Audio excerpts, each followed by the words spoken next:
Hey, this is Tom Calvin. Thanks for tuning in to Tomorrow's Legends. In 2016, a new TV show hit the digital airwaves and needed a podcast dedicated to chronicling its adventures. An elite team has been assembled for this task. Unfortunately, the world's listeners have not heard of this Wonder Twin duo. And although they may not be known now, in the future they will be referred to as Tomorrow's Legends. You're right. Here I am thinking I have infinite knowledge, but I mean, what do I know? What do I know, Gary? Okay, for example, what is a pickleback?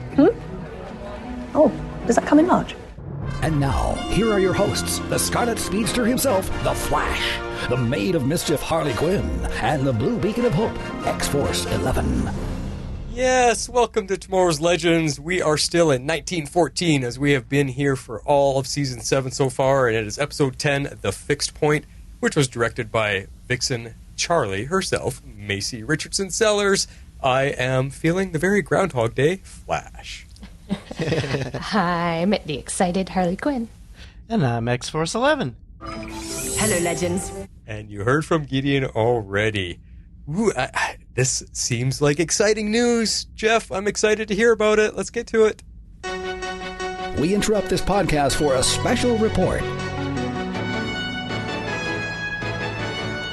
So I'll lead off with that. Now, we have heard nothing official from the CW yet, but per a Twitter post that I just saw this evening, it has been reported that the crew of Legends have been told to be back for Season 8. So all of the cinematographers, sound people, those people behind the scenes have been told that they will be back for Season 8.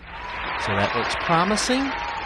We'll hopefully get word officially from the CW soon on all of our favorite shows. So I'm happy about that.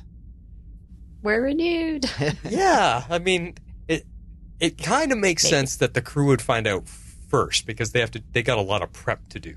Mm-hmm. And now the studio can go ahead and work out whatever deals with the cast if they have to. But it does kind of make sense. So it's fine. This is the first time it's ever been leaked like that we hear it through this type of source. But and then you think about, okay, we're past the halfway point of the season. They haven't announced anything yet. Like, it makes sense that it's not like they're just going to end the show without letting us know, hey, guess what? That the series finale is coming. Yeah. So. Well, we hope not anyway. Yeah. 2 weeks before the end of it. Guess what, guys? Sorry, but that was. Yeah. Hope it was written this way because it's really the end. Yeah. That's cool. Yeah. And some other news I mentioned last night on Superman and Lois, but just in case people don't listen to that one, which you should, our DC TV shows are taking a 2-week break for the Olympics, so we will get some new episodes next week and then be off for 2 weeks and be back on the 23rd for the next episode of Legends. So we'll have 2 episodes to close out our season after that break. But the cool thing is that Jess McKellen is directing the next episode. So we've got another cool episode directed by a cast member coming up next week. I was like, I'm doing what? You're going back in time with the Wave Rider and directing the next episode that's already been filmed. Yes. That's cool. How'd you do that? Time travel. How'd you get that? Oh, yeah, right. We are on the Wave Rider after all, right? Too fun. Good stuff. Well, look at this. Back to back. Letters lost in the timeline. Once again, Abby must have got trapped in her little time courier, jump ship or something, because she never made it back to the main ship to get us her feedback. So here she is about last week's Legends episode.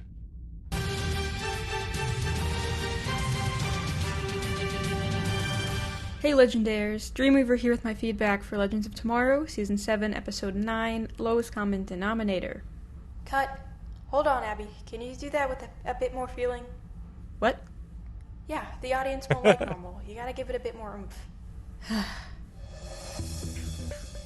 Hey Legendaires! I was already tentative about this episode from the promos, and I feel I was right to be. A reality show in hell? Watching this episode sure made me feel like I was there. I'm only giving this 4 nauseating camera angles out of 10. I'll be real here. I hate reality shows to begin with. The competition ones like Survivor or Ninja Warrior aren't that bad, but the ones like Real Housewives or Jersey Shore, they're just the scum of the earth to me. Not even gonna pull punches there. She said punches. Take note. Abby? Yeah, the producer said they want more drama out of that one. More drama? I already said I didn't like it. What more do you want? I swear to God. Okay, I'll keep it short. I don't mind bottle episodes. They can be really fun.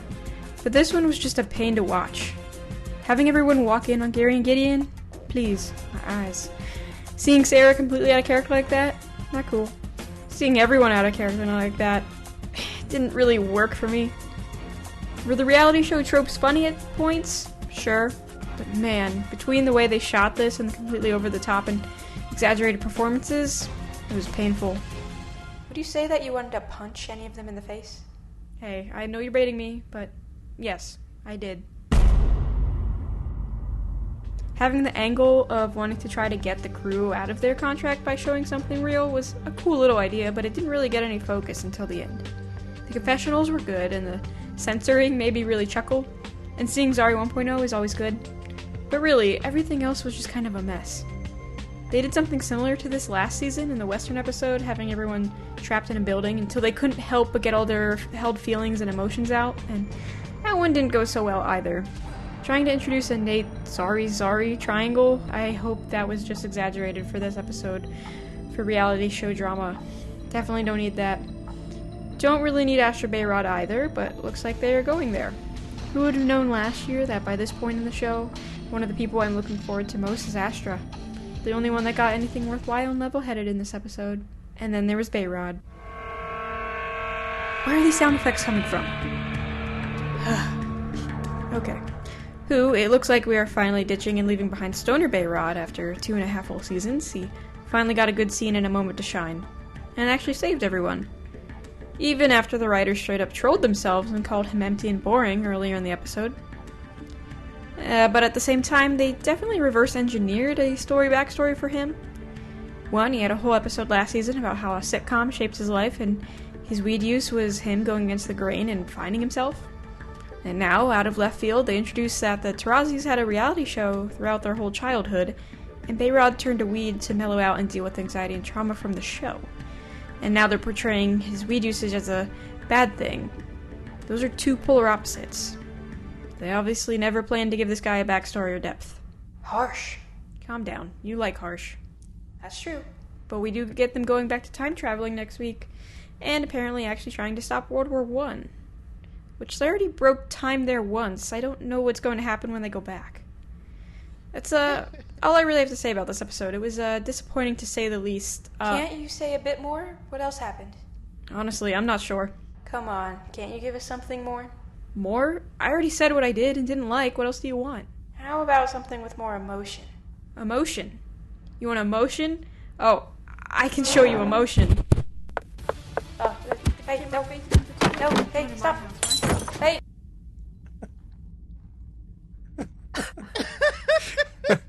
That was amazing. Yes, it was. So something's happening here. Either Dreamweaver is getting a lot of good experience from running her own podcast now, or she's vying for my job. Yep, that's it. She's trying to take over. Oh, jeez. Love the production. Which is actually funny. She virtually hated this episode, and she put that much effort into her feedback. That's a dedicated fan. I think she had a lot more fun with the feedback. I was about to say, yes, she had more fun doing the feedback. Too funny. Good stuff, Dreamweaver. I look forward to your next one at the end of this episode. Let's get to our ratings for this episode 10. Meanwhile, at the Hall of Justice. All right, kick us off. I gave this one 9 trips through the time portal. I love this episode because we are back in stride like the front half of the season that we had. I love the whole bar concept and the plot progression. I was so wrapped up in the story, I forgot to wonder when Thawne was going to show up. So I was actually surprised when he did. The only area that pulled it down for me was the Ava Gwyn section, and I'll talk about that a little bit later.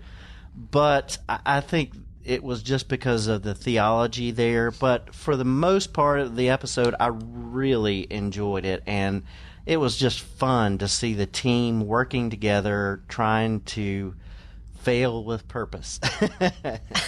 Gotcha.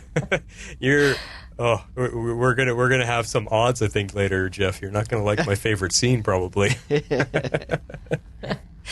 Oh, this should get interesting. I'm just going to kind of sit back and watch with my popcorn.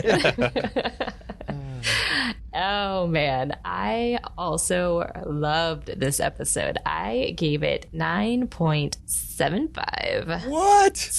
Mm-hmm. That's spoiled speedster appearances. That's got to be up there for your highest rating this season, just about. At least 1 or 2. I rated the 100th episode a 10. Yeah, so you're right behind me. Okay. Yes, I will explain in a second. Okay. So I am super bummed they leaked Thawne's appearance, because as soon as someone stopped time, I mean, you know exactly who it's going to be. But I thought the why was super interesting, although, and we can get into this, I do feel it's directly in conflict with The Flash, which is standard. But aside from that, I really thought this was a phenomenal episode. It almost edged out the number 100 as my favorite of the series, which I gave a 10. So as you can see, it didn't quite get there.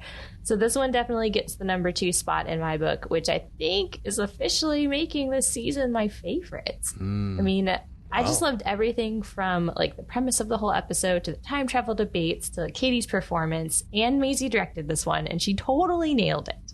So I just say, well done, Legends. How is it that a season that hardly has any time travel on a show that we got into because of time travel is becoming your favorite season? That is just, I can't comprehend that. Because this episode was all about time travel. No, I don't know. They've done this season really, really well, and I've enjoyed seeing the flip side of them being stuck and stranded somewhere. Well, it's like we said initially in the first half of the season, it's forced the writers to be creative and not fall back on cheap time travel hijinks to get out of something and without any explanation. So. Yeah. It's smarter writing for sure, and I feel like that's been sorely lacking since approximately season 2. Yeah. So yeah, for the most part, definitely. Interesting. Well, I'm giving this one an 8 ladder smacks to the face. And ouch. I really want to love this episode, but the first half of it is where I have trouble. There's just not enough explanation of all the timey-wimey stuff for me to just accept it and be okay with it. I found the first half to be a huge mess. How is there a bar at a fixed point in time that Gideon never knows about? How is there time travelers from all across time just hanging out there? How do they get time travel? Is it just freely accessible tech somewhere? Like, these points just don't jive with me without any explanation at all. It's too loosey-goosey writing and a cop-out to not even try. That's the first half. But the latter half of this episode is where it makes it up for all the shortcomings. And as the sequence of Sara trying to get the third and final assassin, and we see her dying by her own hand, and all the attempts as they backfire on her, was absolutely hilarious and by far my favorite part of the episode. I just wish it could be a favorite scene. There's just no dialogue, but oh my gosh, I loved that sequence so much. Everything she was doing, from the blow dart, from the bullet reflect, like everything. She and her performance is the funniest I've ever seen her. I loved it so much, and that single-handedly brought this episode way up for me. I also like seeing Thawne appear again. That was a pleasant surprise because I didn't know. It didn't get leaked to me that he was coming back. So when I saw his face, me and Patty Spade both went at the same time. So it was very cool. I got that moment. Nice. And here's the thing. They at least gave an in-depth and thorough explanation for how he could possibly be alive again. So you see, writers, it's not that hard to write in explanations of things as part of the dialogue. You did it in the second half. What happened in the first half? So there you go. That's funny.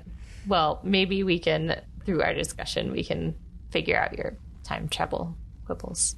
Yes. Maybe not. Well, let's get to our talking points. And I know I've played our sound clips out of order, so I'm going to play this one. Sorry. First time at the hall. I'm a little overwhelmed. You're overwhelmed. Freeze was underwhelmed. Why isn't anyone ever just whelmed?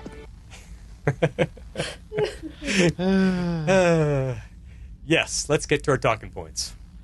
Okay, so this was, it was a little hard to break up this episode, so I kind of did some different stuff, and I thought we'd start with the mansion section that dealt with Gwyn and Ava, because this was kind of like the C story, maybe, of it.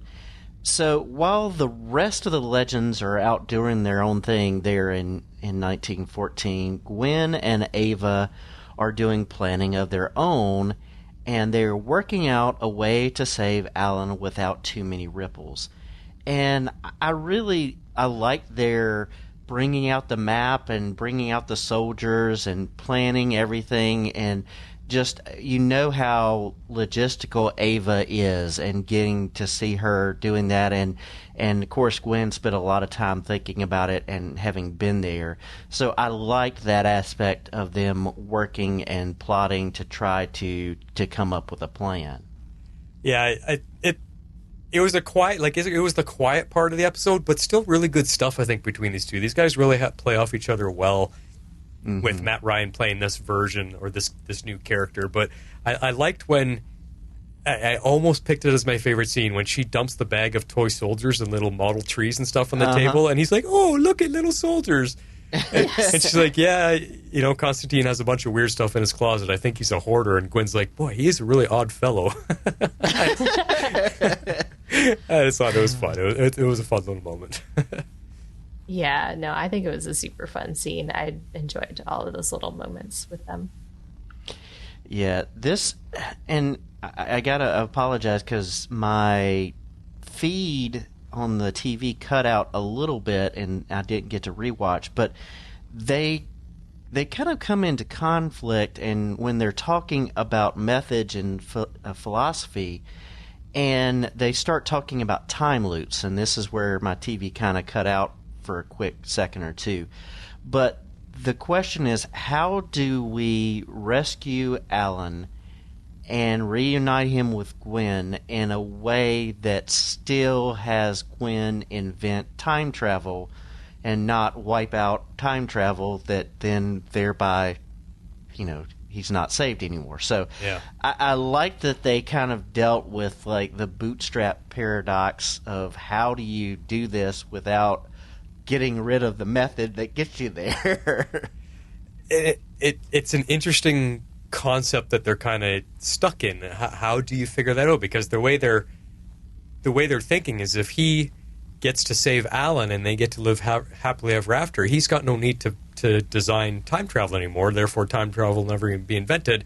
So what happens all through the course of future history if he isn't ever there to invent time travel? So it is a heck of a paradox for sure. But my question, what got me thinking, is all this time he's been talking about Alun is the man I love, and I got to keep quiet about it. It's my faith doesn't accept it. People don't accept it. The time period I'm in, and I was wondering, does Alun even know that Gwyn loves him? Maybe it's such a secret love. Gwyn just loves him as the man and wants to save him so he doesn't die, but Alun never actually knows that this guy cares for him so much, which is why he thinks, as this story goes on, he's resigned himself to, I'm going to save him, make sure he lives a full life, but I'm still going to be alone because, because I'm just looking at the way Gwyn is behaving, how he's so secretive, so private about it, and he's so worried about anybody in his time period finding out about this. Maybe Alun doesn't even know, because maybe he thinks Alun will, run away from him. Oh, what? No way. Men don't love men. And maybe maybe he's worried about getting the wrong reaction, so he doesn't even know. I don't know. What do you guys think? That's interesting. I was kind of sort of thinking that, maybe a little bit in the back of my mind, but I was like, no, knowing that it's a CW show, especially on Legends, I feel like they'll probably try to get them together. But that is kind of a really good point. It sort of fleetingly crossed the back of my mind for all the reasons that you laid out. He's very secretive. He's very private. He likes to keep things to himself. So maybe it was more of like a secret love thing, but I don't know. So it'll be interesting to see if they do end up being able to try to save him, like how this is all going to work out. Or like maybe it's like you said, and it works out so that Gwyn is like, even if they save him, that Gwyn is still devastated because maybe Alun doesn't love him back.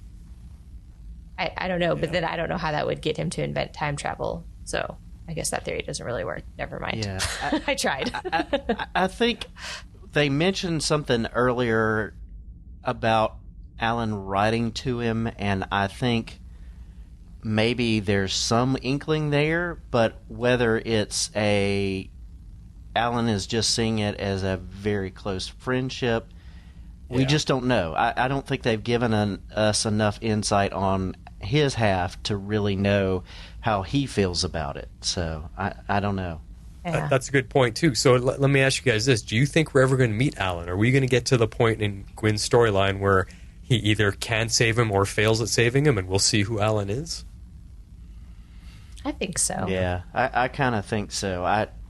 Just the way that they're laying out this season, and if they are thinking about making Gwyn a long-term cast member, then on the ship, then there's got to be some way of dealing with it so that he's comfortable being there and knowing that Alun is safe. So I don't think they'll do that without us meeting him in some way.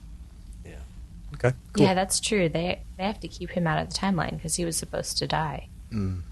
Yep. So he can't return. Yep. Interesting. So will that be a new character on the ship, him and Gwyn together? Or are they going to say, hey, here's Constantine's house, just live here together?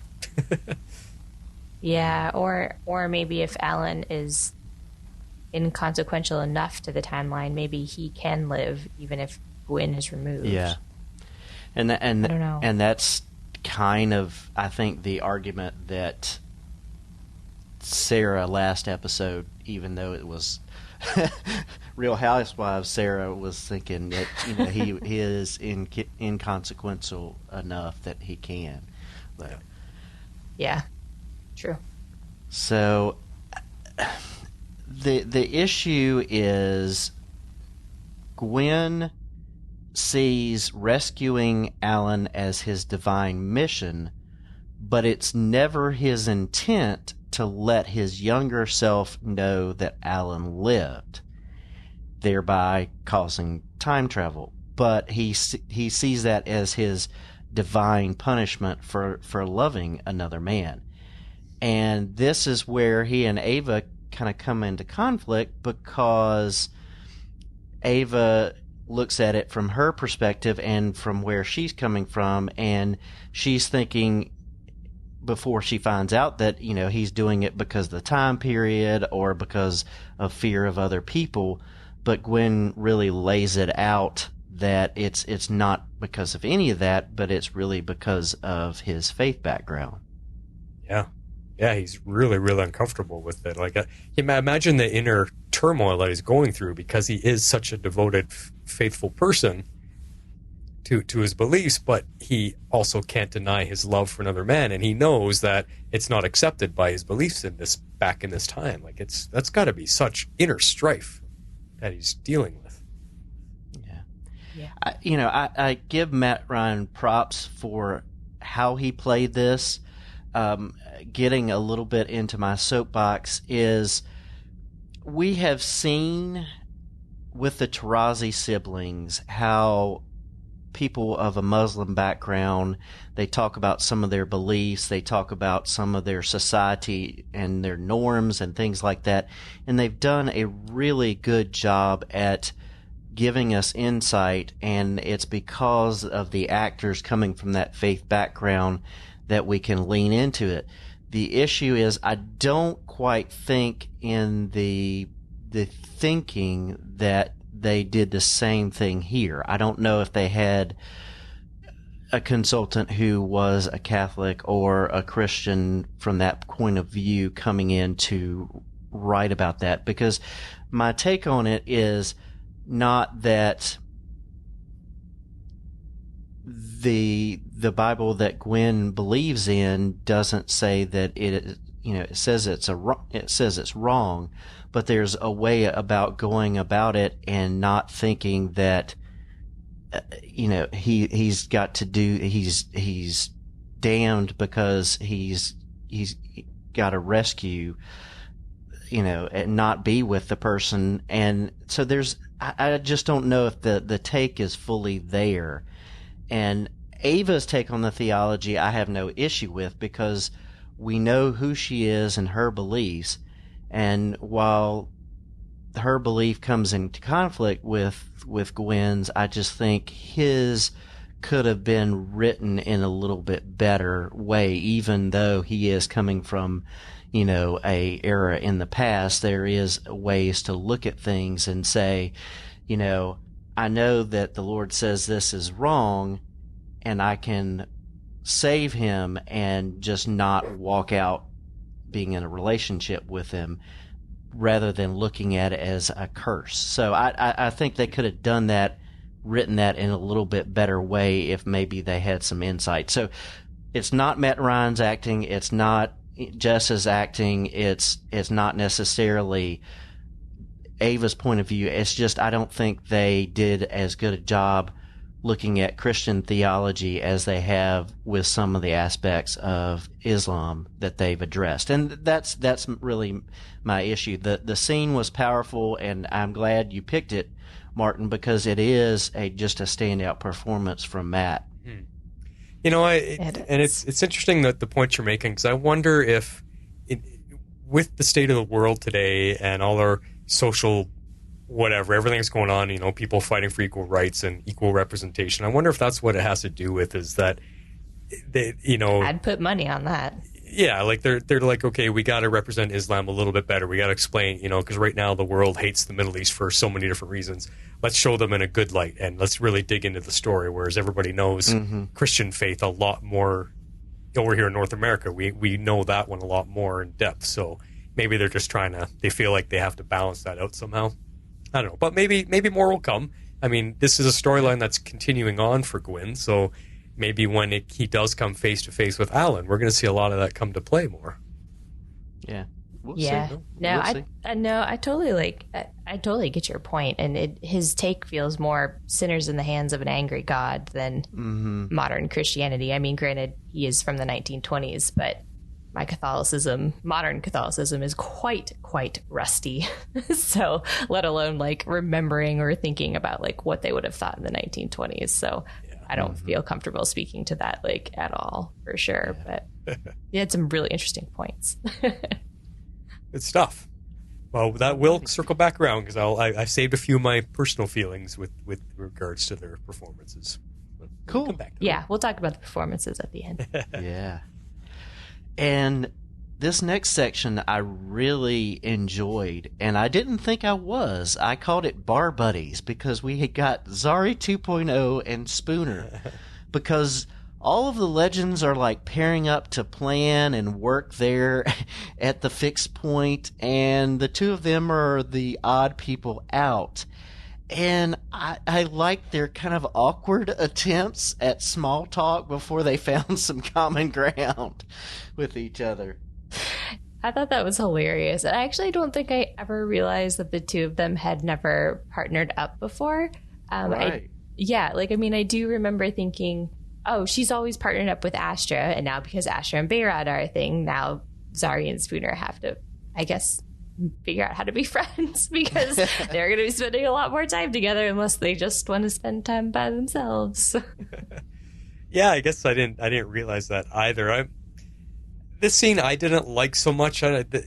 Watching them be uncomfortable with each other made me uncomfortable. I was just like, I don't really like this scene, and I don't know. I don't know if they played well off each other. I don't know. There was just something about it that was weird. But again, circling back to my other point about the writers wanting to be inclusive of everything, I just hope they're not going to pull some Supergirl stunts and get a little too political here and start adding, because Spooner came out as being, I'm not really interested in anybody, and that whole, I don't know, like I'm all for representation and everything, but don't force it into our show writers. Let's keep it organic. Like this, Legends has always been so good about is just making these stories part of the dialogue without it being forced down our throats. So just I think we've gotten to see bits and pieces of the team like gelling at different points. But we are so mission-focused most of the time that all we're really seeing is the missions. So we don't see a lot of the stuff that happens when they're not on a mission because it's not driving the point, the plot along. We got to see the multi-holiday celebration where they did the birthdays and all of the things because they're in the temporal zone. But we don't get to see a lot of that bonding that happens like when they're not on mission. So it was a little awkward, but maybe this is what some of that has happened in the past. We just didn't see it because it's not part of the main storyline of the mission. So who knows? That's a good point. I mean, if you got to think about it, because they're not on a mission 24/7, so there is going to be a lot of downtime where they're just floating around on the ship, and they're like, well, what are we going to do next? I don't know, let's go. I mean, we've seen some of it when you see Bayrod playing video games or whatever, and you get to see them just hanging out. And I actually have always enjoyed that stuff. I love seeing them just living life on the ship. Yeah, me too. Because I'd want to do that. I'm like, I'm on a time ship. How cool is this? I'll play video games all day for a day because we got nothing else to do. Or hang out with Gideon and concocting new designs in the kitchen. I don't know. Like, I just think it'd be so much fun to be part of that lifestyle, knowing you're outside of time and it doesn't matter what you do because you've pretty much got all the time in the world.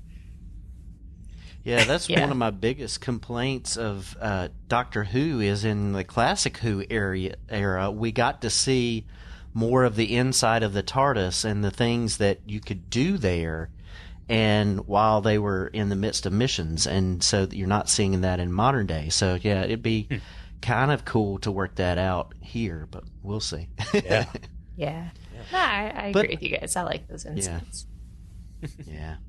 But I did like that we're getting to see both of them in a friendship that's bigger than just being on a team together.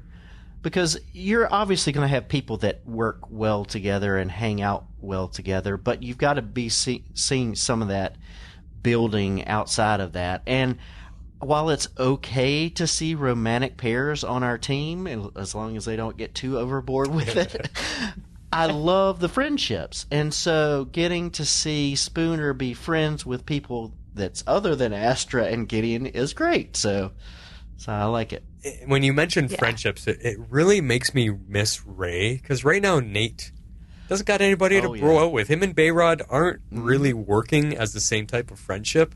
I miss watching Nate and Ray. And it has nothing, like, our team is predominantly women right now, and there's nothing wrong with that aspect of it, but the boys have got nothing to do. They have nobody to hang out with and just chum around and be the fellas together, and I'm missing seeing Ray and Nate just joke around and nerd out about stuff. I think because Bayrod doesn't work in that instance for Nate. Yeah. So it's almost like he's kind of doing that a little bit with Sarah, because they're having a lot more scenes together, which I like. I think that the two of them work well off of one another, and so I like to see, especially now that they're the two oldest members of the team, or longest standing members of the team.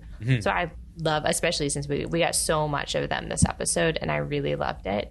But yeah, I kind of agree with you. Yeah, him and Bayrod don't work as like that bro thing, which I kind of like. I didn't super love when they did the really bro-y stuff with Nate and Ray, because they made him too dumb. They dumbed him down too much, and I didn't like that. But I do miss that banter back and forth between, the scientist and the historian. Yeah, when they got so excited about things, and they're making suits of armor together, or they're playing swords and like they used to have a lot of fun, and I'm missing that right now. Yes. All right, so the next two sections kind of go hand in hand, but I kind of broke them apart. I will deal with the stuff that really happens in the fixed point bar, and then we'll talk about the 1914 section. So at the beginning of the episode, Gideon explains to the Legends that the plan is not to change the fixed point and stop World War One, but to draw evil Gideon and her robot Legends out.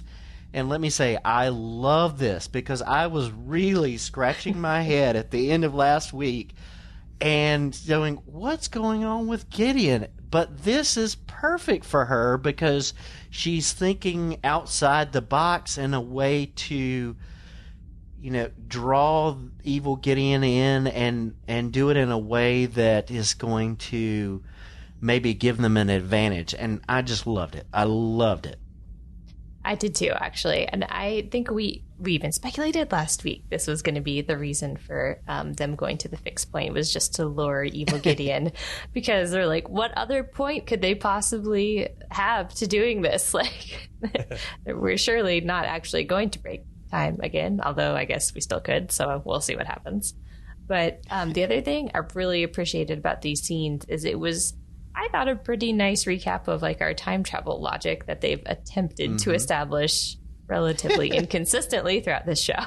So they were at least pretty consistent, I guess, with the fixed point terminology. And so I kind of liked that they mapped it back out for us. Yeah, and I think that to add to it, the point that I like with Gideon coming up with a plan without like she's been figuring this out on her own without confronting the team. She just presents it. This is what we're going to do. And I like it because it kind of ties her back. Right now, everyone's just kind of treating her like a new person. She's a new baby in an adult skin, trying to learn about being human. And they're seemingly forgetting that she was the ship's computer from the end of time. She knows all about time. She knows the entire history back to front of Earth and what's going on. She's got that knowledge. And she was the one who was always giving them the mission, saying, hey, we've got a time aberration in 1912. Oh, hey, we got to do this, whatever. She's the one that's always been setting the team on their course of action. So it just makes sense that she's going to do it here, even as her humanoid self. She's still going to do it. And I like that. I like that it connected her to the Gideon we've had for 7 seasons. So, yeah, good point. Good point. So the Legends, with the help of History Nate, yay! Not so much artist Nate, but History Nate, map out the plan to stop the Black Hand assassins and steal the Wave Rider. Okay, one little point here. Form of water. I wish we saw his drawing before they messed it right up. That drove me crazy. They spent like 7 minutes making jokes about it, and by the time they show it to us, it's so badly scribbled on, you couldn't see his original drawing that they were making fun of all that time. I was like, that bugged me. I picked out the pond that was really a field. I think I saw the car that Gary thought was a hippopotamus, but that's what I mean. They should have showed us the original drawing first, so we could share in the joke and laugh at it, not when it was such a mess. Yeah. So I was like, Yeah. Well, I was almost wondering if it was going to be one of those things where we never get to see it. Yeah, you know what I mean? Where they just build it up, and they were just scribbling on blank poster board or whatever. And they probably were scribbling on blank poster board, but you know what I mean? Yeah, I thought they were never going to show it, so I did find it funny that we at least got to look at it. Yeah. Anyways. But about the actual plan, this was actually, to me, I think this is one of the most well thought out and organized Legends mission of all time. Unfortunately for them, it's never going to work because it's always going to be destined to fail, as we find out later. But they've never been so organized or firing on all cylinders. I mean, we had History Nate bringing up all the points. You had Gideon kind of like bringing in all of her logic, and Sarah, like from her like you had everyone's different perspective, and it was working really well. It just was never going to happen. Now think if they applied that to a normal mission. Right? Oh, man, eh? Yeah. Right? You mean we could have had this for the last 6 seasons? 7 seasons? Well, Whatever. this is just their experience coming through, that's all. Yes, they're very experienced at certain things. Yeah. Yeah. And we'll get to that. I love this, but just as they're about to give the knockout drugs to the assassins there in the pub, this old man intervenes and literally pulls him through the looking glass to his bar, the fixed point. And there's a lot of speculation about this guy, and let's get into this. I know I've got some speculation. Because when you said pull him through the looking glass, I was going to say pull him through the matrix mirror, you mean?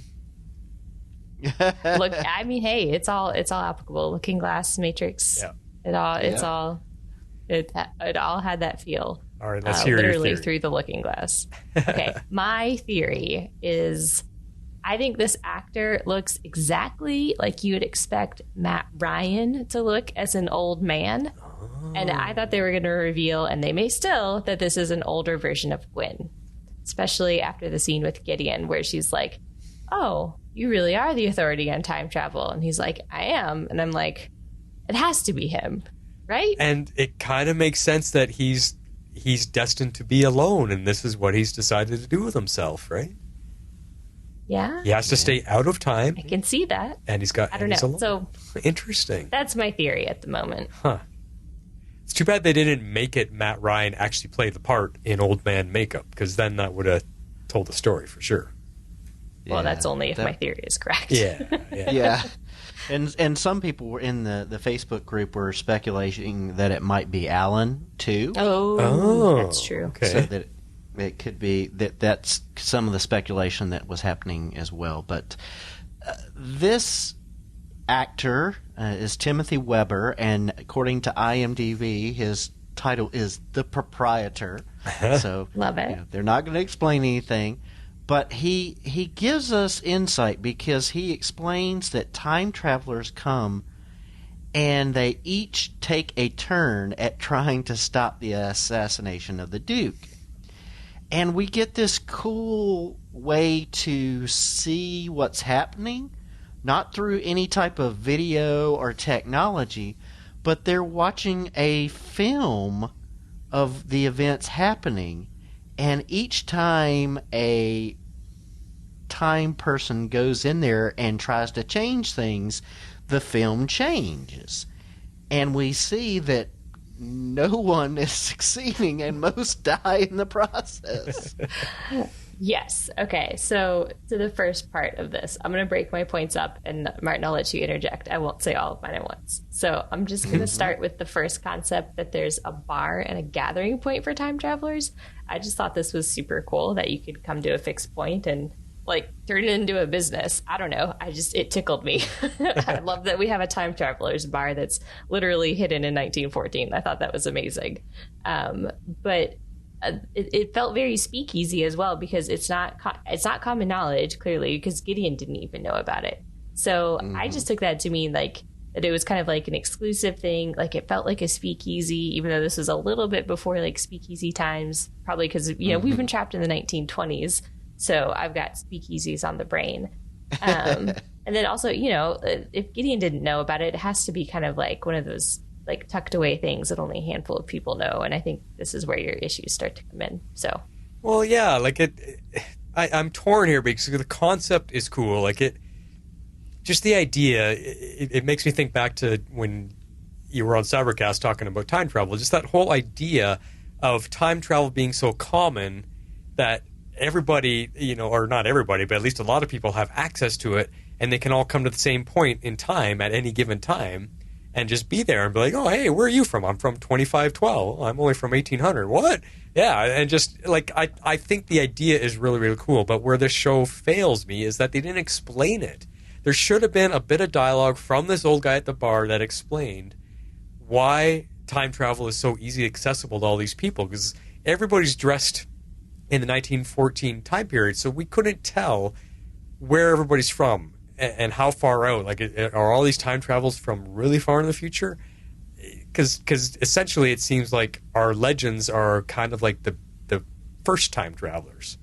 Rip Hunter comes back in time from his time to get them, and now they're the ones traveling around. So they're like the beginning of time travel, and from there it goes to the future. So I just wanted more. After 7 seasons of Legends and time travel, I wanted an explanation as to why is time travel suddenly so accessible.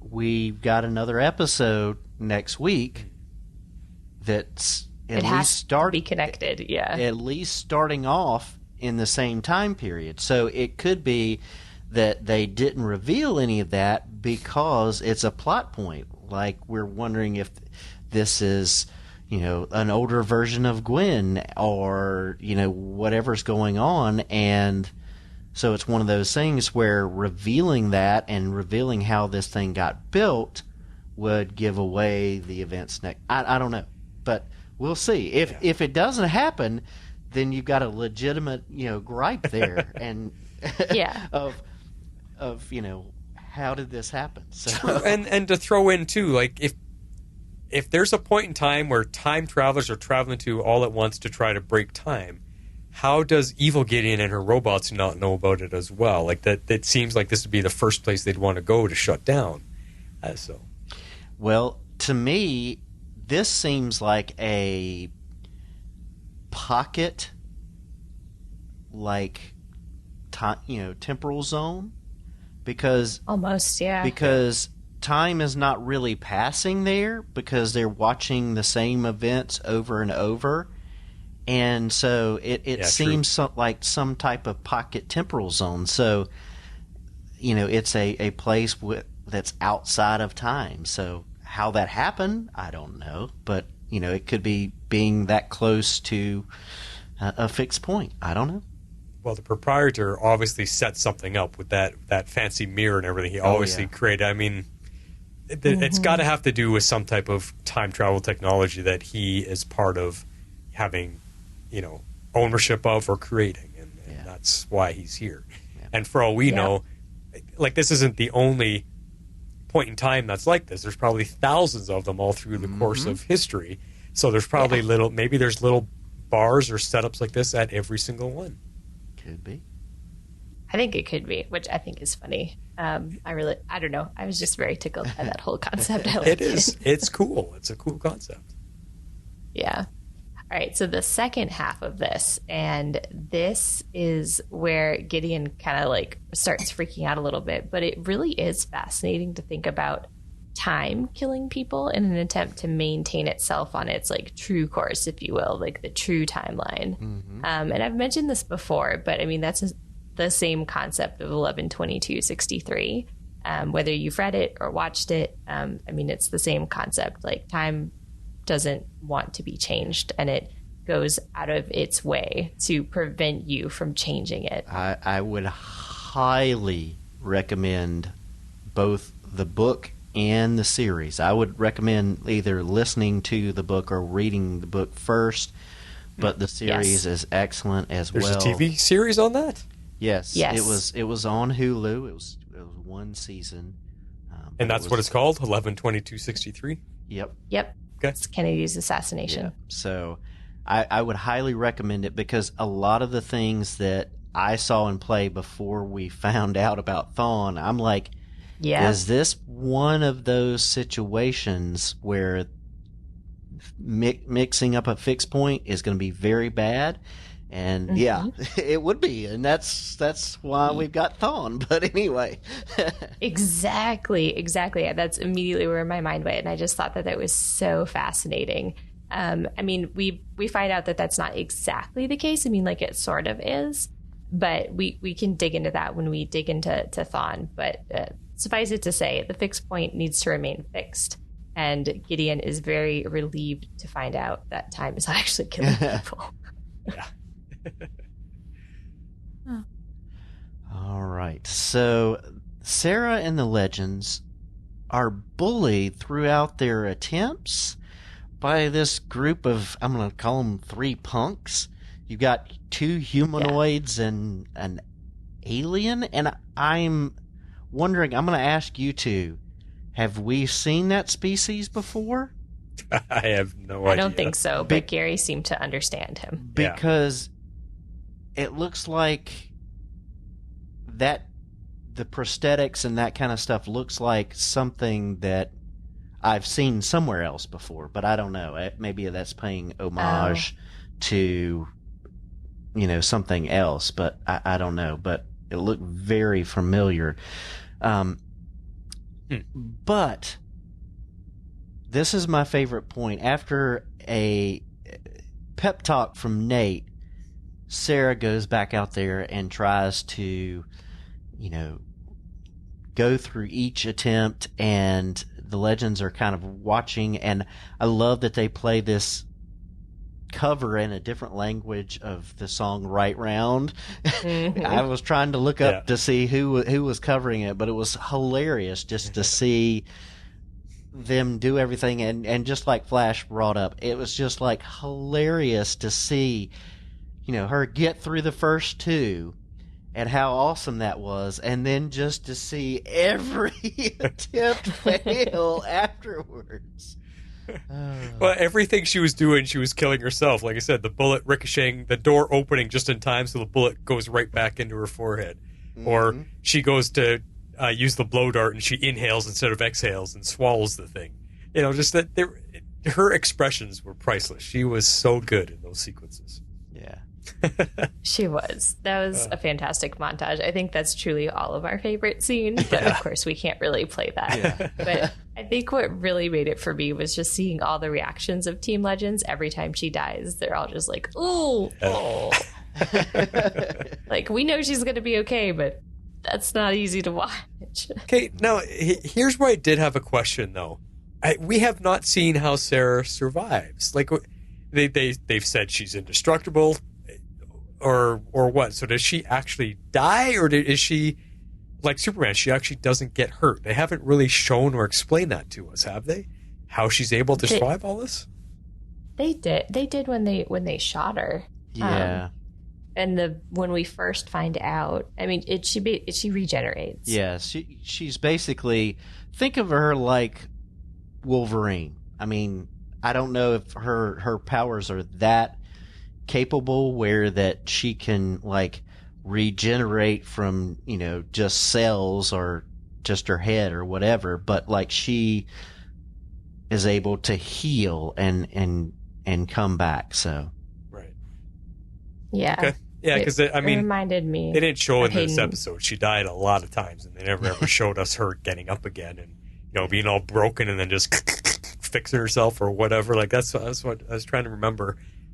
Does she just not die, or does she die and she immediately is reborn again and she comes back? I think she just doesn't die. I don't know. It's hard to say. I don't know if she's like dying or if it's.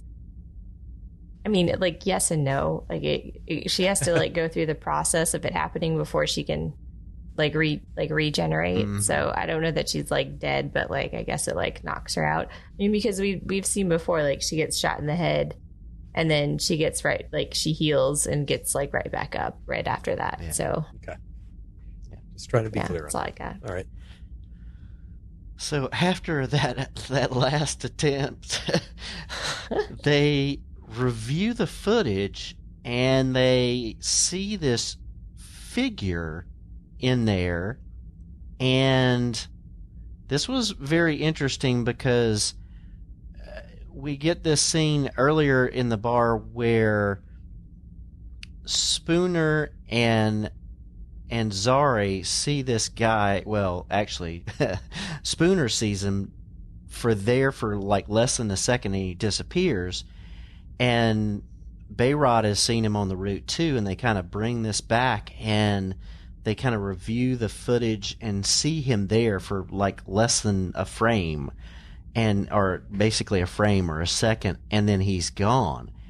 And okay, this guy can stop time. And this was where it kind of got exciting for me, is like, okay, who is this? Because once again, I forgot about Thawne coming in. I unfortunately had not, so I was like, oh, there he is.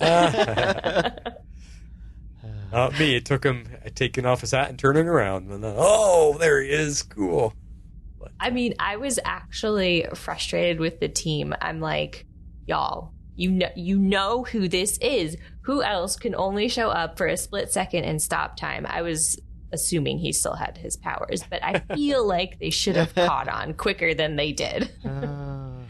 So I got a little frustrated with that. But they think he's dead, though, so give him a little bit of slack. They saw him disintegrate because of Black Flash, so... Yeah. Fair. Okay, yeah, good point. Good point. Yeah.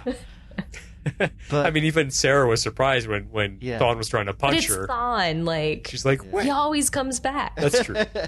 But I like when Sarah's like, where are your powers? Because he was just in a normal fight, and it took her a moment to realize, wait a second, I should be getting my butt kicked here. Right, that he's not speeding around. It took me a second, too. Yeah. Yeah, that was really cool to like, okay, he's not speeding when they're fighting. Yeah. Totally. Yeah. But before we kind of find out who he is, they decide to build a weapon to stop him, or a anti-time manipulator. I can't remember the exact title, and so I like the fact that once they really have a plan, and everybody in the bar sees that it's bigger than just time, that the bullies kind of give in and give Sarah one of their tickets and comms, and they're wanting to help now that they see these guys are kind of cool. Yeah. Yeah. I liked that coming back around. Yeah. It's just kind of like, I feel like those kids clearly come from the far future, and they're being disrespectful. I got the impression they were more there just to watch, like they had tickets, but I never got the impression that they were actually going to go give it a go. Yeah. But I guess they had comms, so maybe they were going to give it a go. Yeah. But I kind of liked that they sort of came around and had a little deference for their elders, if you will. Mm-hmm. Yeah, they are legends. Exactly. Well, the man in the top hat is Eobard Thawne, and like we've talked about, the fight scene was really cool, even without his speed. Oh yeah. And I love that we get this sit down in the bar, in the pub, I should say, when time has just stopped. And this sit down and this real kind of heart to heart between the two of them, where he gives the explanation of, yeah, he was shredded by the Black Flash, but the time race put him back together. Oh my gosh. And then he was like stripped of his speed, re-educated from what he said. But then he chose to choose this mission of protecting this fixed point in time. So that was really a change of heart from who he is and what we've seen of him in the past. Yeah, that was a big departure. But this is where I want a little bit more backstory. So I'm hoping that we get a little bit more on this next week, where maybe he can talk a little bit more about maybe the re-education or like the whole process, or because we definitely can see that he's changed. We get the impression that he's changed. He doesn't have his speed. He's not as evil speedstery, although he still, had that little flair that Matt, the actor, gives to him. Like I really love just the way he plays this character, evil or not truly as evil anymore. But I did have kind of an issue as I kept thinking about this. So I'm hoping either you guys can help me sort this out, or I guess we can always blame time travel, time remnants on all of this. But I feel like this completely conflicts with what happens to Eobard in The Flash, because, I mean, obviously, in Legend Season 2, we kill him, and then he keeps finding a way to come back on The Flash, which is confusing enough. So he still loses his speed on The Flash, but now he's the Harrison Wells version on The Flash. And here we have the original Matt Letcher version who's back, but he's been dead for 5 years, 5 seasons, whatever. So I'm having a hard time reconciling the two of them in my mind. So does anybody have better information or a better theory? I just have just thoughts. I think okay, the Matt Lesher version is the original Eobard. That's what Eobard looks like from the future. The one that Harrison Wells version is after he stole Wells's face. Yes. So, and I think that one that one is the one that got all mixed up with time remnants and different things of himself, I think. I was going to say, I mean, time remnants are always a thing with Eobard. He stashes time remnants of himself. Yeah. Every 30 seconds, it feels like. Yeah, so I have a feeling that that's what the one on the Flash is one of those variations, whereas this is the original Eobard, and the time wraiths took his powers and everything, and he chooses to protect this point in time. I mean, when he says he's re-educated, he also says, I came to understand what they're trying to teach me, why time cannot be changed. So he's had a change of thought process himself, because he used to want to go back and forth and change time all the time. That's why he was running all over the place. But I think he understands now why he can't do that, according to him here. But there's still a part of me that's going, it's Thawne. He always has an ulterior motive. He always has a backup plan. And he's such a good actor. He could be sitting having a drink with Sara saying, hey, this is my story, and play it really cool and really serious and have her buy it, only because he's looking for a way out of the bargain he's set with the time race that I have to protect this point in time. That's his job now. So I have a feeling he's looking for a way out of it somehow. And if he can get maybe Sara to take his place, then he's free. Like, I don't know. There's just a piece of me that's not going to let Eobard Thawne go just yet. Yeah. That's wise. And that's a real thing, because he agrees after Sara shares what they've been going through and what their plan is. He agrees to help them and move the assassination off by 40 minutes.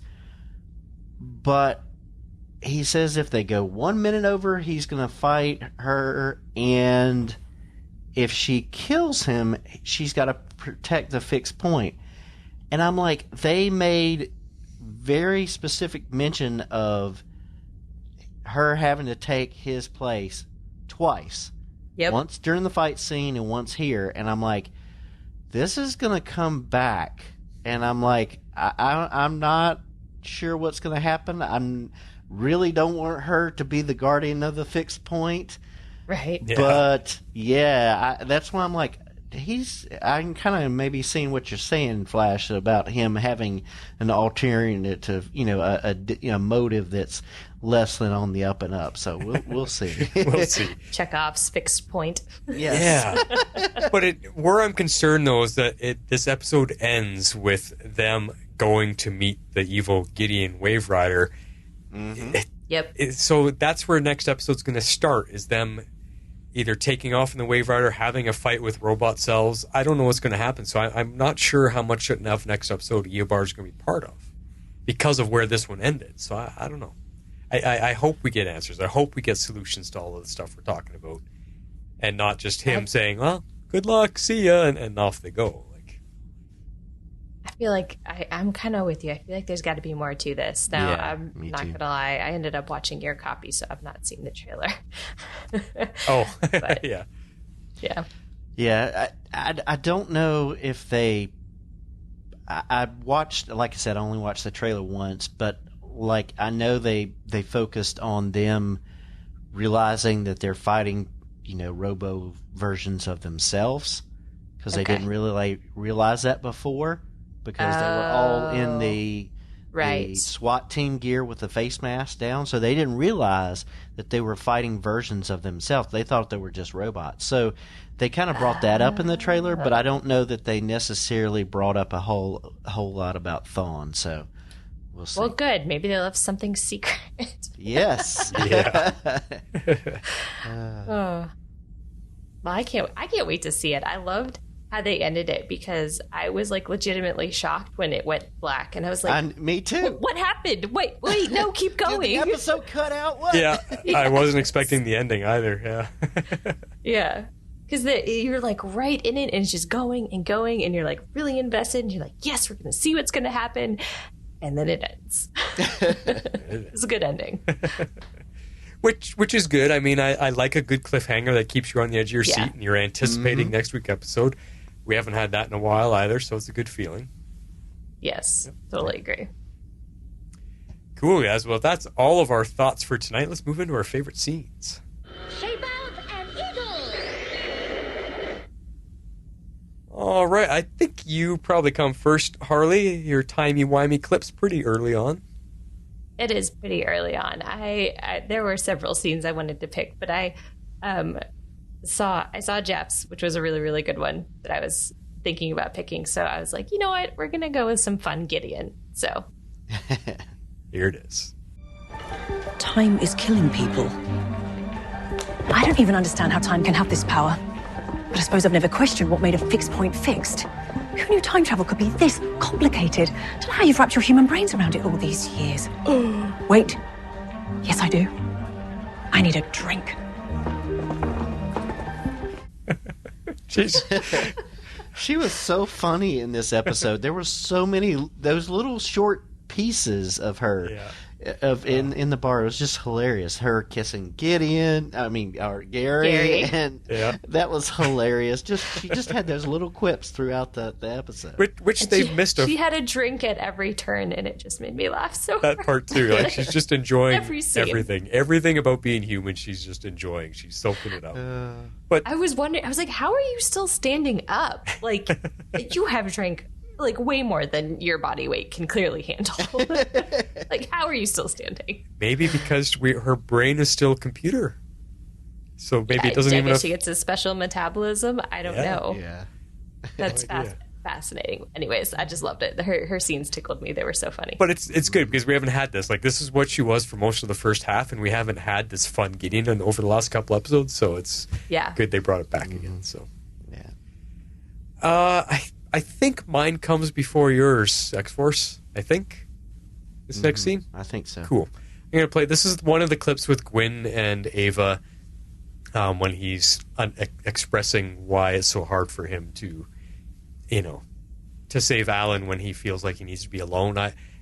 I went with I put two of them together because the scene kind of breaks and then gets continued later. So I put them both together. It's Matt Ryan's performance and also Jess McAllen. She is so understanding and so she's almost like she's building this friendship with him, but she's like a psychiatrist, like a psychologist in a way. The way she's trying to help him, and just the two of them, it's such a touching performance. That's why I went with this one. None of this would exist without your invention, which means if we go on to save Alun, you never invent time travel, which means no Wave Rider, no legends. And no one to go back to save Alun in the first place? I can't deal with all these time loops and paradoxes all in one day. I'm just gonna leave this in the foyer. Okay. So, it's not as simple as saving Alun from the Germans, right? But we just have to make sure that you go on to invent time travel. Oh, I've already solved that, Miss Sharp. You see, my mission is to save Alun. However, my younger self must never find out. I must always end up here. What? But that means he'd be out there alive and you'd be... alone. So let me show you where he was ambushed. If we just divert the Germans here... This isn't working. Oh, but it will now if you No, it's not good enough, Gwyn. The plan can't be for you to live your life heartbroken. I mean, there has to be a solve for this. Well, what if I take each of the legends and I place them in different points in time? No, we shouldn't do that. No, wait, I'm onto something here. Now, Miss Sharp! My sorry fate, it isn't just a solve for the paradox, you see. It's what I deserve. For loving Alun in the first place. Gwyn, there's nothing wrong with you loving another man. Oh, that might be easy for you to say, No, Miss but it's Sharp. true. It's true.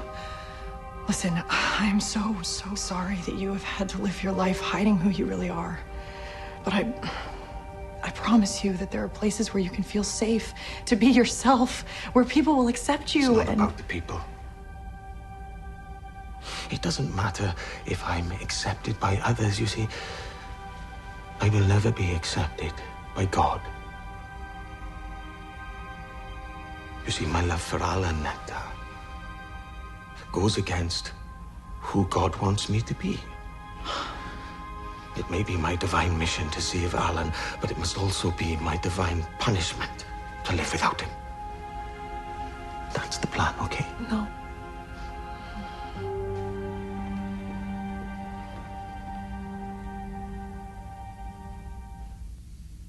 Yeah, see, I have to say, I think I am enjoying Matt Ryan as Gwyn far more than I ever did as Constantine. It's really, really showing me the expression that he can actually perform as an actor. He is so reaching down deep and just tugging at the heartstrings, which he never did as Constantine, and I'm just loving it. He's getting a lot better material as Gwyn. Because Constantine was Constantine. He kind of had to be closed off and stoic, and you know what I mean? He had to have that persona, which when he's on his own show and he was tamed down for the Legends, it kind of took out a lot of the charisma and charm that he kind of brought to Constantine. I mean, it was still some of it there, but I agree. I really like what he's doing with this. I feel like this is good for him to play a different character. I mean, the man's been playing Constantine forever. Yeah. No, it's really good. Yeah. It's good stuff. Yep. All right. Next up is mine, and I called this Experience at Failing. Yes. So let's take a listen. Hey. Sorry about back there. Team really didn't put on the best front. Yeah, well, they trusted me. I told them to trust me, and then I get out there and I don't even know what the hell I'm doing. Hey, so you got a case of the yips. It happens to the best of us. Besides, changing a fixed point isn't supposed to be easy. It's not just the fixed point. It's this whole damn road trip or whatever the hell we're on. Sarah, we got this far. Yeah, and where are we? Seriously, where are we? Running for our lives with no home, with no plan? I feel like I used to always know what the next move was, and now it's like, I don't know, nothing's working. Look, we got this far because of you. And if it weren't for you, we'd still be in Odessa making headlines while the FBI shuts down our circus. Would have been a good circus. Would have been a great circus. Yeah. But you know what? It's not all on you. Yeah, I mean, you may be indestructible, but don't mean you gotta go it alone. That's right. This time, we'll go out there with you. Guys, I appreciate it. I really do. But I can't put you in danger, and we don't even have a plan. Exactly. We don't need a perfect run. We're the legends of tomorrow. We got something those hotshots don't have. That's experience. Experience at failing. You know what? We've broken time before. Let's do it again.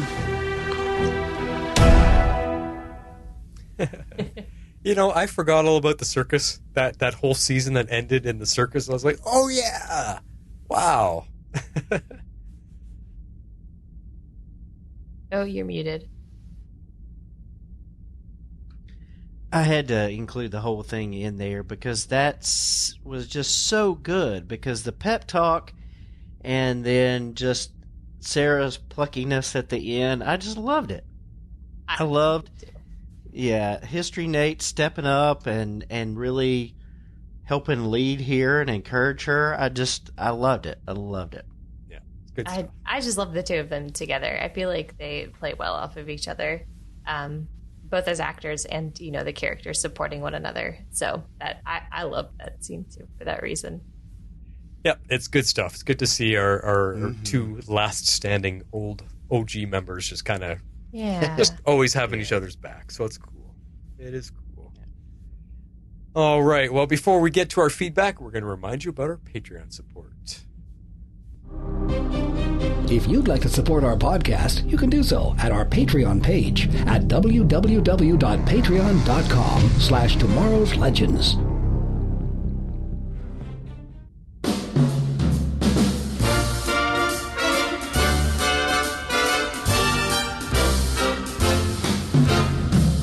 Don't hide all night and day and wish that you could have your say. The time is now for you to take the floor. Take the floor. Top up your drink and find your nerve. Get the attention that you deserve. But keep it quick, we've no patience for a bore. Don't be a bore. Ladies and gentlemen, it's your chance to step up into the spotlight and tell us what you think. Here they are, ready to listen to your feedback or show you the door. The Flash, Harley Quinn, and X-Force 11.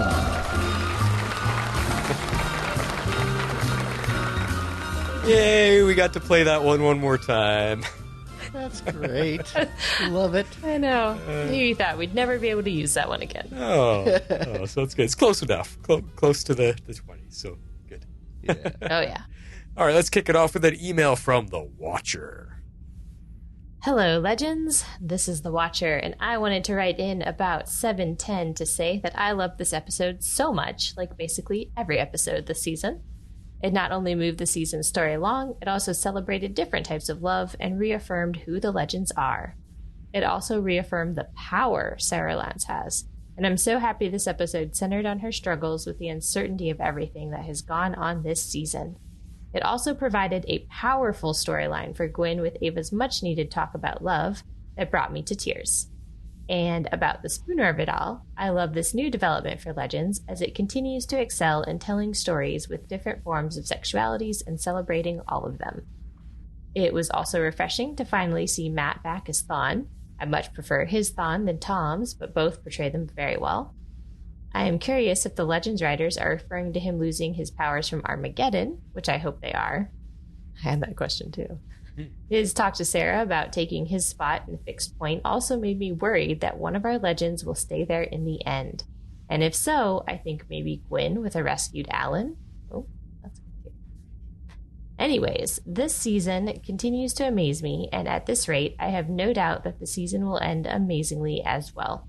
It is truly my favorite season now, and I hope future seasons, fingers crossed, can follow in suit.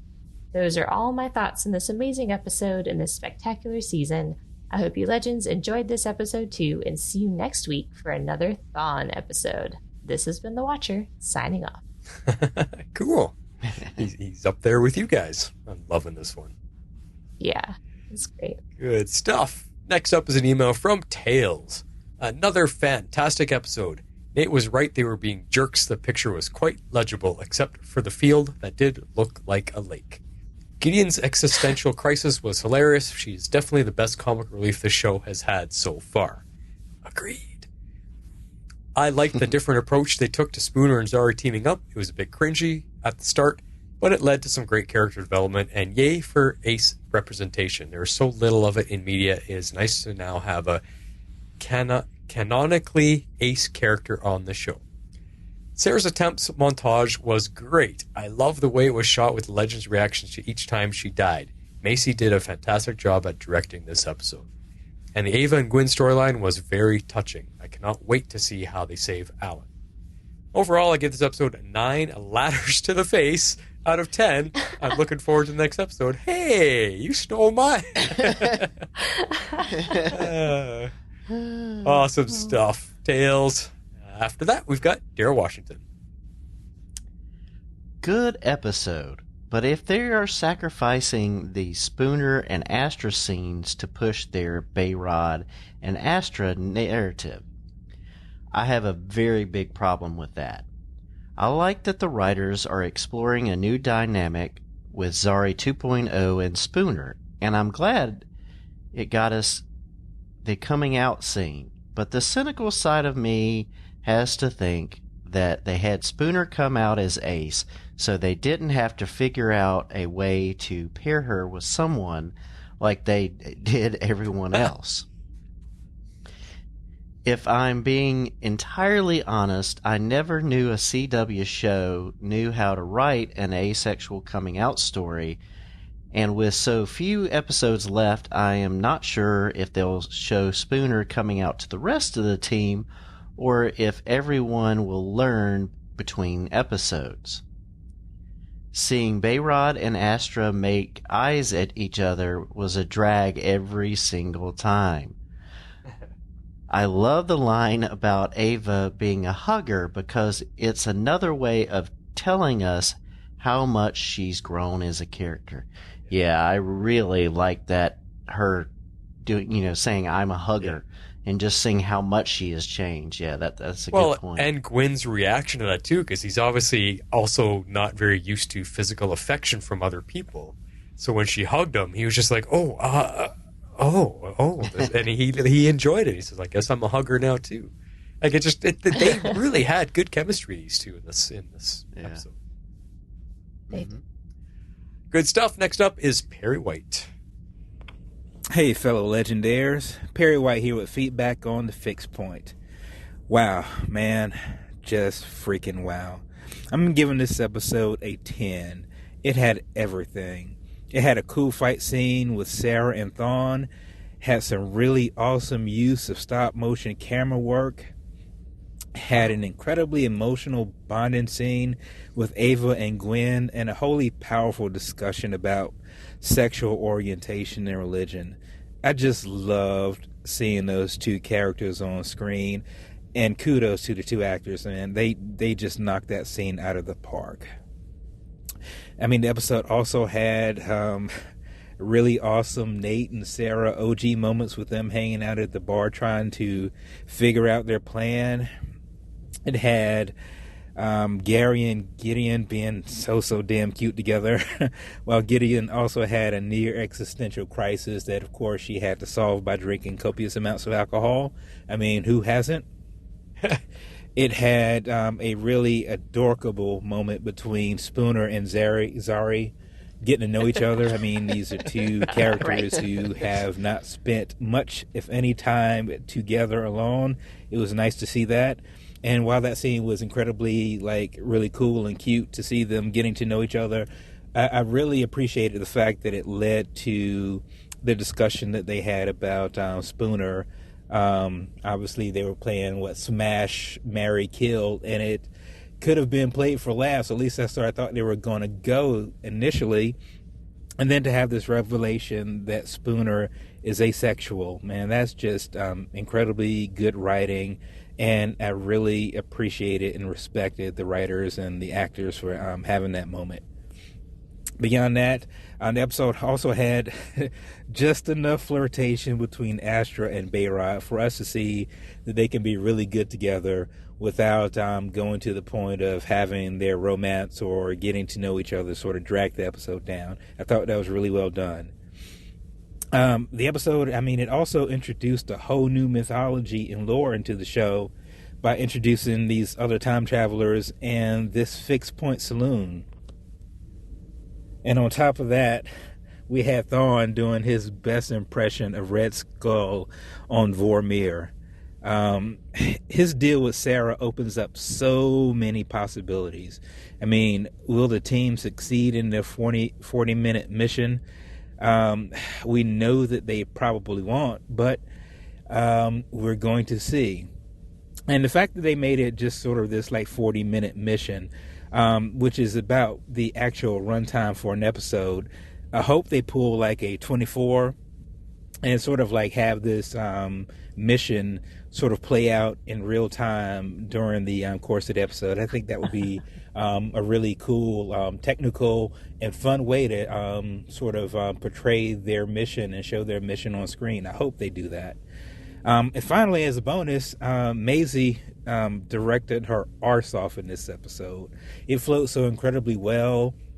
Everyone had their moments. I thought the action sequences were done fantastic. I thought the comedy was done really well. It was just, man, I just love this episode. Let's be real.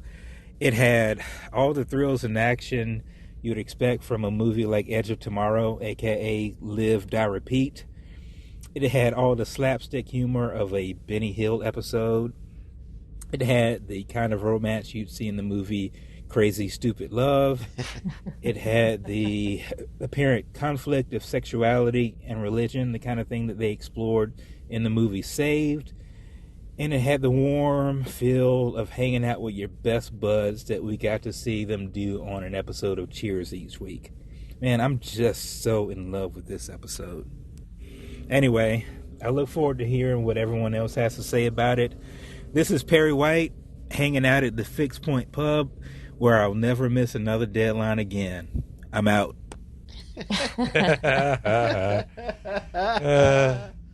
I liked his point too, though, the one about the live, die, repeat. That is one of my favorite sci-fi movies. It is so much fun, and just the concepts behind it. I love that it got included in this episode. All right, Perry White, that was good thoughts as always. Last up is Dreamweaver. You guys are like on a pattern week after week. The last you two on the end here. Hello, Legendaires. Dreamweaver here with my feedback for Legends of Tomorrow, Season 7, Episode 10, The Fixed Point. I really, really enjoyed this episode. I'm going to go ahead and give this 9 assassination blunders out of 10. It was a great turnaround after last week's episode, which now that I've listened back to everything, 4 was a pretty harsh rating for that one. It doesn't deserve that low. Anyway, this one was back to moving the plot along, introduced a really fun set and concept of a time traveler's bar, gave Sarah an excellent episode, and gave us Matt Lesher back as Reverse Flash. Gideon's plan to make the evil Wave Rider only think they stopped World War I, but in reality only change enough, or for a short period of time, that it looked like a giant aberration to get their attention. That makes sense, and is a very Legendsy plan. I also chuckled at everyone giving Nate a hard time about his art. Gwyn was making me sad this episode that he still believes he deserves divine punishment, even if he fulfills what he calls his divine mission of saving Alun. Ava gave him a very nice talk, and hopefully he can come to believe in himself. Spooner and Zari were a surprise too. I was not expecting Spooner to be ace, but it was welcomed, and Zari ended up being a really good support partner there.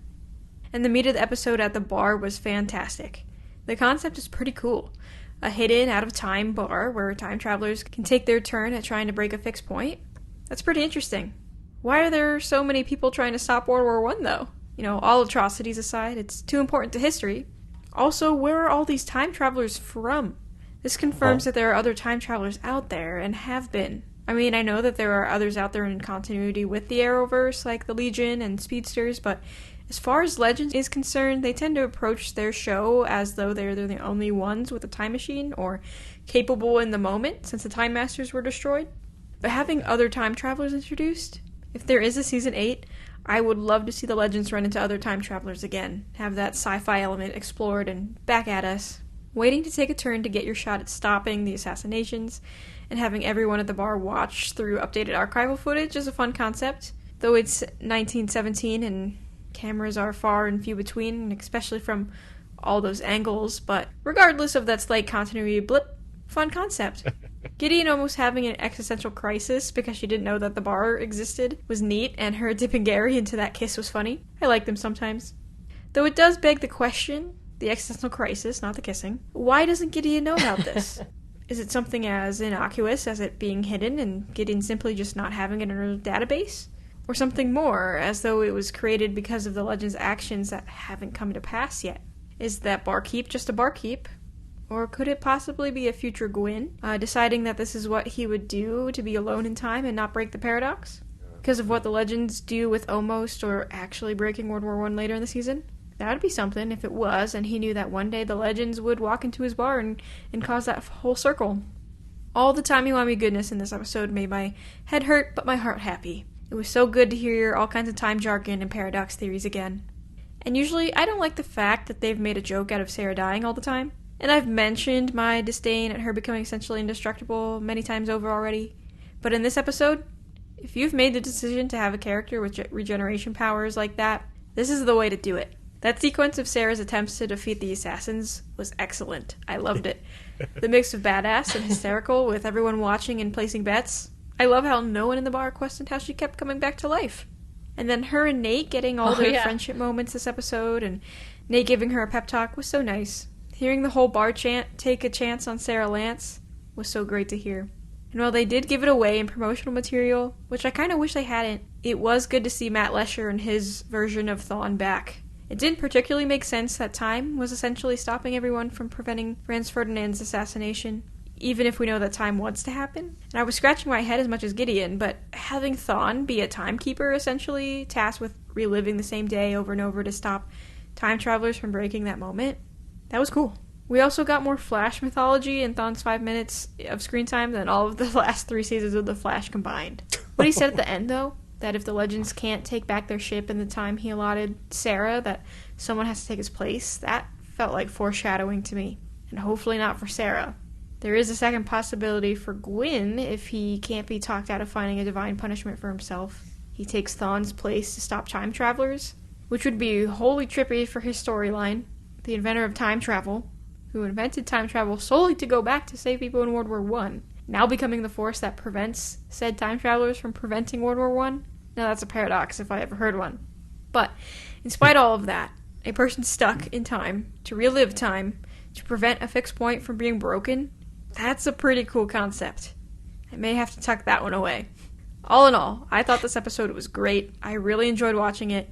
It was the right amount of serious and humor. I love Sara and Ava together, but having them split up and be in separate storylines this week was a good idea. For Sara to have a particular solo mission again with the team, we've missed that. And Maisie directed this one, and it was one heck of one to direct. Alright, that's all for now. Until next time, your friend Dreamweaver. And that's why she's always last. She wraps everything up just nice.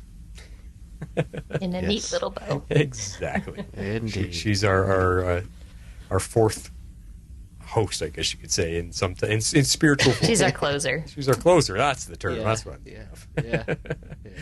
Awesome thoughts all around, as always. So if you want to join the show like these fine folks, just listen to this.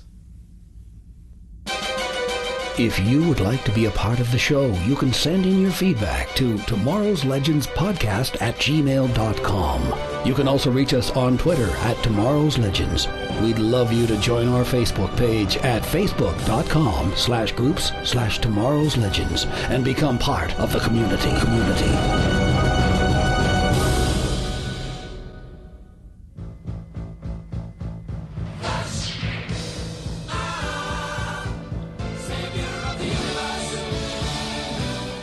Breaking news. Harley and X-Force didn't even know I was going to do that. While I was sitting here listening to feedback, something popped on my phone, and I thought I'd just going to bring it up right here. This is by Cinema Blend, which is a pretty well-known website for, talking about all our superhero stuff. It says, it looks like Grant Gustin's time on the superhero series The Flash might be coming to an end. Oh. So it's I was just reading through here. Season 8 will resume in March, and it looks like the CW may be laying the groundwork for a 9th season. However, the downside of this news is it could mark the beginning of the end for Grant Gustin's run on the series. According to Deadline, Grant Gustin is finalizing a new contract to return to Flash for Season 9, but it would only be for 1 year rather than a multi-season deal. His contract sees the actor netting upwards of $200,000 per episode, and he's reportedly capped his involvement to only 15 episodes. So this could mean one of two things. Interesting. Either The Flash's Season 9, assuming it's greenlit to go, will be much shorter than its predecessors, or Barry Allen will be absent for a good chunk of the season. There you go. Breaking news. Yeah, I mean, I can definitely see it being a shorter run series, because honestly, I think they've learned that shorter run series for the most part do better because you have less fluff in there, and it gives a tighter storyline. And so I'm all for having a tighter run on that as far as stuff goes. So yeah, I don't know. Yeah. Well, it's interesting. I mean, some of it makes me wonder, do you think they're signing a 9th season just to say they outdid Arrow? We lasted a little bit longer than you. Yeah. I don't know. It may be that they're kind of closing out things, and they're seeing how everything's playing with the new shows this season, and then we've got 2 possible DC shows coming in with Justice U and Gotham Knights, so they've got some other DC property. So it may be a way of tying this up and letting other stuff. But we still don't know how things are going to work once the CW gets sold. Yep. So that's true. That's also and like Season 8 has got 18 episodes, so it's 3 less than I know. Yeah. So I don't know. And Arrow finished with only 8 episodes, so like it's fine. 15 is fine. Like, what's wrong with that? And look at Stargirl, all these other shows, these new shows are only coming out with short seasons. That's true.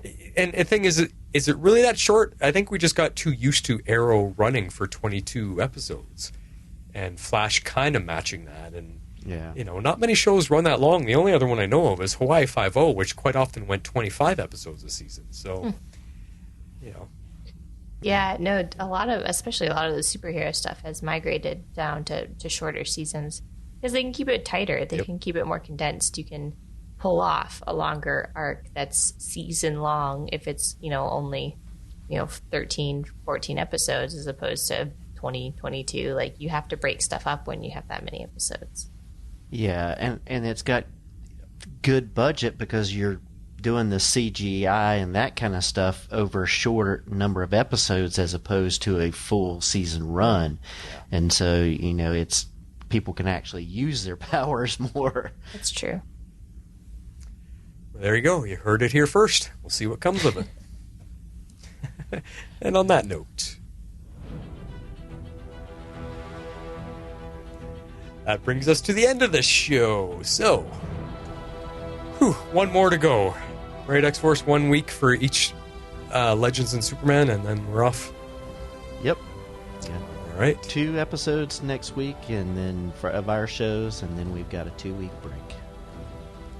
Awesome stuff. Well, we'll look forward to that. Hopefully it ends on a good little break. It gives us a nice cliffhanger to get excited all about. Waiting for our shows to come back. Mm-hmm. That's true. Yeah, that will be fun. I think that's all I got, guys, for tonight. Everybody have a good weekend out there. Hopefully people are safe and weather looks like it's starting to turn around. Winter's kind of maybe saying goodbye. I don't know. That's what it is up here. We've had a week of warm above freezing temperatures. So not down here in the south. What is happening? Yeah. What? Yeah, it's snowing right outside my window. Our weather, it's not snowing here, but it is frigid. We've just been up and down. Weird weather.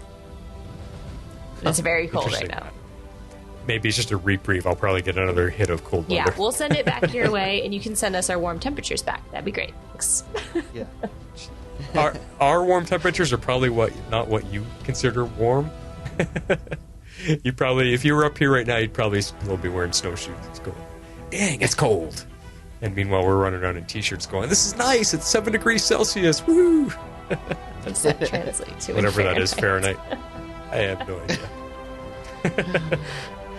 All right, you guys. Like I said, everybody have a good weekend. This is The Flash signing off. This is Harley Quinn.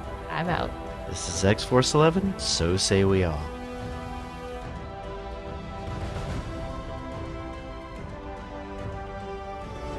Tomorrow's Legends is not affiliated with CBS, Warner Brothers, or the CW. We're a fan-made podcast for entertainment purposes only and are part of the Cybercast Network.